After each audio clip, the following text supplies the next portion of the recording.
Rahayu, rahayu, rahayu, salam sejahtera, salam kebajikan, salam cinta kasih selalu untuk sahabat pencinta SP dimanapun sahabat semua berada. Pada tema Sang Kinasih saat teropiningit kali ini, kita akan mengangkat satu judul, yakni Sang Wadah Terlanjur Jadi Golongan Iblis.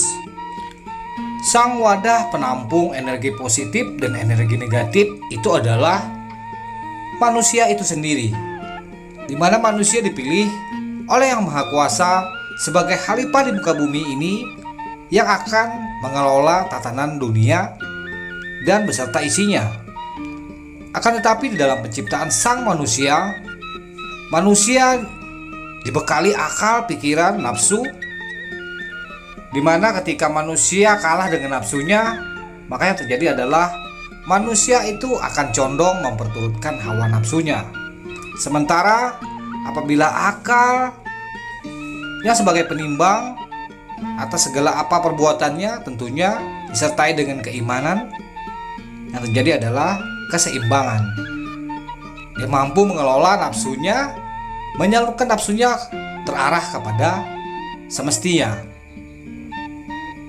Setiap insan menjadi wadah energi positif dan energi negatif.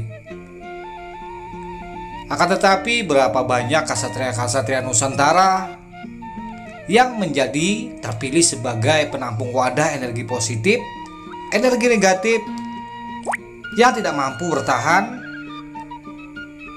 di dalam kerasnya kehidupan, tidak mampu bertahan menjalani pahitnya kesengsaraan di dalam masa-masa penggemblengan, sehingga tidak sedikit para ksatria Nusantara yang gagal, bahkan jatuh terpuruk, bahkan ada yang sampai gila, atau yang paling parah sampai mengakhiri hidupnya.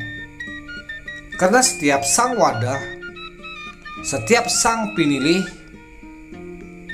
berbagai macam tingkatan-tingkatannya, berbagai macam proses penggemblengannya. Untuk itu sang wadah, sebagian ada yang berhasil lolos mengatasi segala derita hidupnya, bangkit pulih dengan segera. Akan tetapi ada sebagian pula yang masih terjerat terbelenggu di dalam perihnya, pahitnya kesengsaraan hidup. Setiap sang wadah diuji, ditempa dengan berbagai macam kesulitan. Saat sang wadah harga dirinya dijatuhkan, bahkan dihinakan, bahkan diremehkan setelah disepelekan, maka di sana seolah-olah sang wadah ini tidak lagi memiliki harapan untuk menggapai masa depan yang cerah.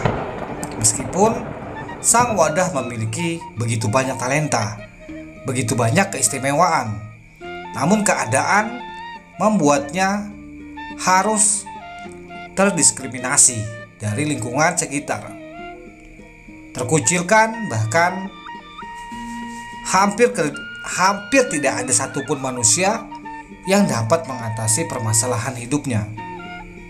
Di mana-mana dia selalu ditolak, bahkan dikucilkan.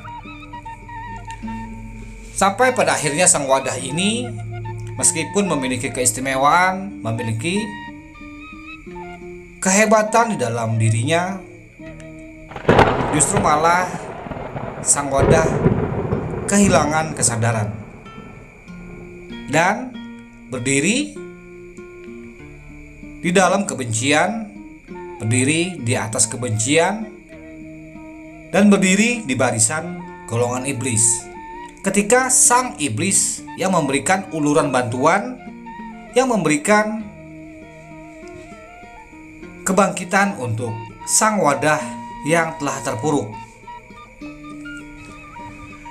Cerita ini mengingatkan kita di dalam kisah Mahabharata, di mana seorang ksatria yang begitu memiliki keistimewaan, kehebatan, namun nasibnya harus menjalani berbagai macam kepahitan, bahkan sering sekali diremehkan meskipun dia memiliki keistimewaan.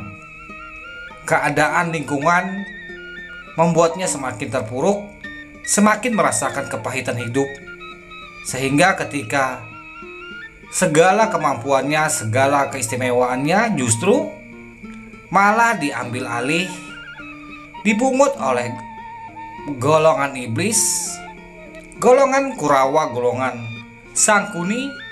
Akhirnya sang Raja Angga ataupun Karna ini berdiri di barisan para Kurawa. Bukankah ia adalah wadah yang memiliki keistimewaan, memiliki pendirian, prinsip, dan selalu menjunjung tinggi kebenaran. Namun sungguh sangat disayangkan, sang wadah justru malah terpeleset, tergelincir di jurang kehancuran dan diambil oleh tangan-tangan yang salah. Begitu pula kejadian-kejadian para ksatria Nusantara, para sang wadah yang nantinya akan terpilih sebagai sang kinasih, justru malah ketidakmampuannya terpuruk di dalam kesengsaraan, terpuruk di dalam penderitaan, sampai pada akhirnya sang wadah tidak mampu bertahan, hidup terasa mati. Namun sang wadah tetap berjuang, meski dia tanpa menyadari dia telah dipungut ataupun diambil alih oleh para golongan iblis. Sampai pada akhirnya sang wadah pun terlanjur jadi golongan iblis. Apakah sang wadah mampu disadarkan, ataukah sang wadah mampu dikembalikan lagi kepada jati dirinya untuk kembali jadi manusia murni yang mengenal welas asih, menjunjung tinggi nilai kemanusiaan, dan bisa membedakan baik dan buruk? Tentunya ini sebuah dilema yang besar yang dihadapi sang wadah ketika dia terpuruk dan dia terbelenggu di dalam ketidakpahaman. Namun tidak semua sang wadah mengalami hal seperti ini. Sejatinya para sang wadah ini senantiasa diuji, bahkan ditempa dengan berbagai macam kepahitan, kesengsaraan, dan kesulitan-kesulitan hidup.